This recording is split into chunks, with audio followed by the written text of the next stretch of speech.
UP के cabinet मंत्री लक्ष्मी नारायण ने होडल में फरीदाबाद लोकसभा सीट से भाजपा प्रत्याशी कृष्णपाल गुर्जर के समर्थन में वोटों की अपील की। उन्होंने कहा, कांग्रेस शासन में देश की अर्थव्यवस्था 11वें नंबर पर थी, जबकि भाजपा शासन के दौरान हालात में हुआ सुधार हुआ। भारत विश्व की 5वीं महाशक्ति बना। अब तो अमेरिका जैसे महाशक्तिशाली देश भारत के शासन का लोहा मान रहे हैं।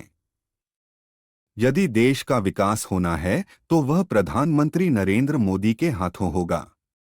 देश व क्षेत्र का विकास करना है तो भाजपा प्रत्याशी कृष्णपाल गुर्जर को वोट देकर मजबूत करें।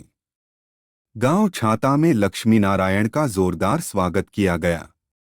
इस अवसर पर स्थानीय विधायक जगदीश नायर, भाजपा जिला अध्यक्ष चरण सिंह तेवतिया, पूर्व जिला अध्यक्ष जवाहर सिंह सौरोत, सुशील कुमार ने कैबिनेट मंत्री को क्षेत्र के बारे में विस्तार से जानकारी दी और उन्हें जनता की तरफ से भाजपा को मजबूत करने का आश्वासन भी दिया।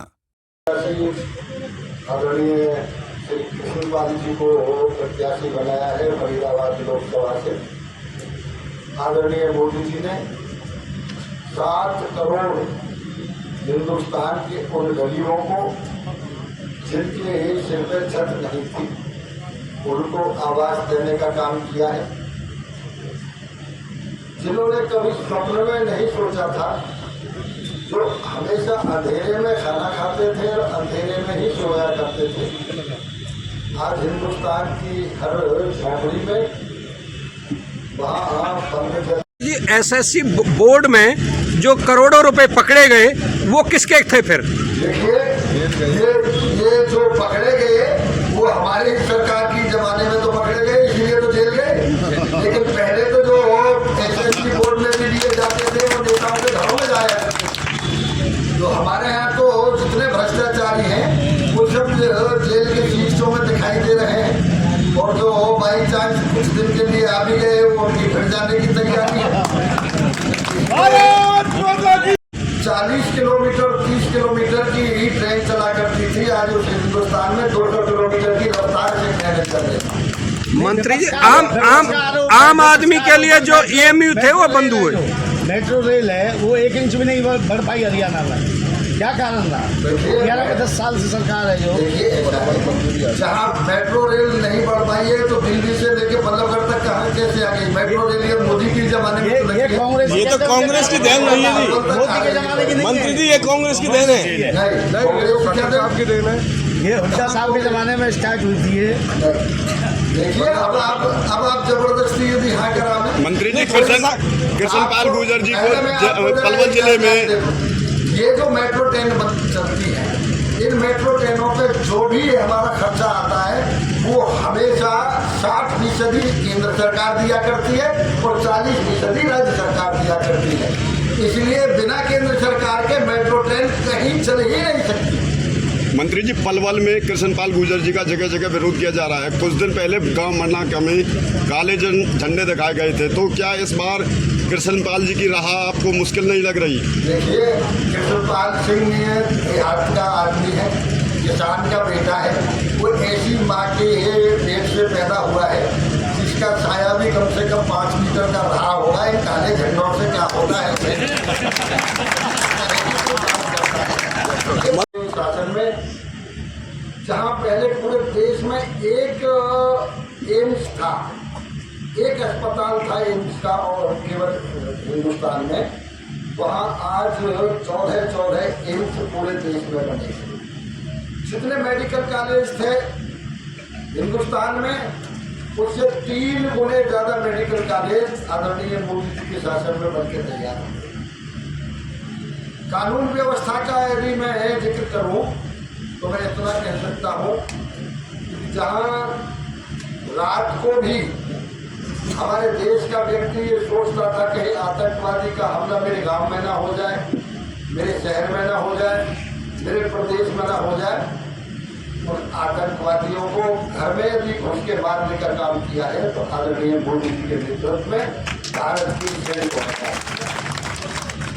आज हमारी महिलाओं का विकास का मैं यदि जिक्र करूं, श्रद्धेय स्वामी विवेकानंद ने कहा था कि किसी भी देश के विकास के लिए 50% योगदान महिलाओं का होता है।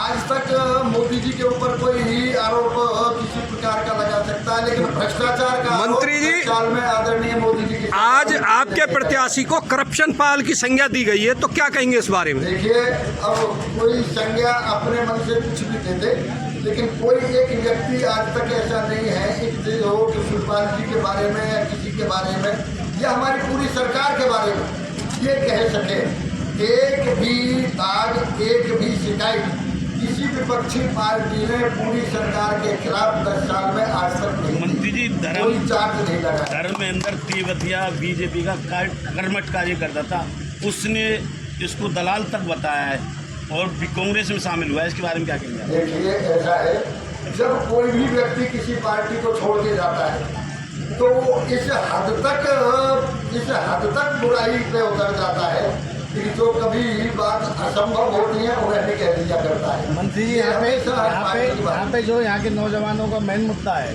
यहाँ पे कोरोना काल से पहले EMU चलती थी, वो जो सारी आज बंद पड़ी हुई है, उसके कोरोना काल के बाद भी आरंभ नहीं हुई है, क्या कारण था?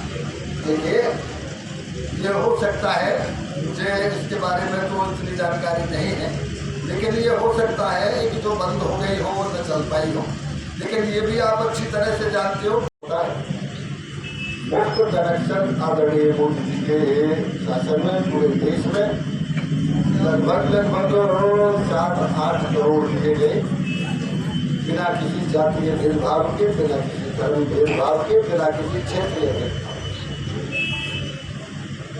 भारतीय जनता पार्टी हमेशा विकास के नाम पर होता है।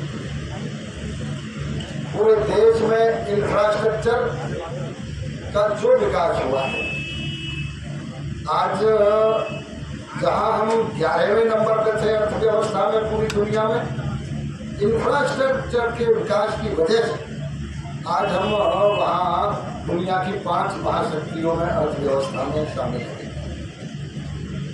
निश्चित रूप से अमेरिका के राष्ट्रपति को और अन्य देशों के राष्ट्राध्यक्षों को ये कहना पड़ा कि आगे आने वाले 10 वर्षों में भारतवर्ष दुनिया की सबसे अच्छी अर्थव्यवस्था होगी और सबसे मजबूत विकसित देश होगा। मंत्री जी, फरीदाबाद संसदीय क्षेत्र में आपकी सरकार ने कितने रोजगार दिए, कितनी फैक्ट्री लगाई, ये हमें बताएं। देखिए, जहाँ आप ये बात करते हैं, फरीदाबाद तो पहले से ही उद्योग लगी है, वहाँ तो पूरे देश का व्यक्ति आके फैक्ट्रियों में काम करता है और भी नए उद्योग भी लगे हैं। दूसरे नंबर, यदि एक भी व्यक्ति, हरियाणा का एक नौजवान ये कह दे कि किसी की नौकरी लगने में चाय भी खर्च हुई हो, तो इस बात के लिए मैं ऐसी व्यवस्था हमने की है। साइड में जो आप देख रहे हैं YouTube channel, Facebook page, Instagram और X हैंडल, इसको आप लाइक करें, फॉलो करें, कमेंट बॉक्स में जाके एक प्रतिक्रिया दें और इस लिंक को ज़्यादा से ज़्यादा शेयर भी करते। इस वीडियो को आप जितना शेयर करेंगे हम आपके आभारी रहेंगे। धन्यवाद। जय हिंद, जय भारत।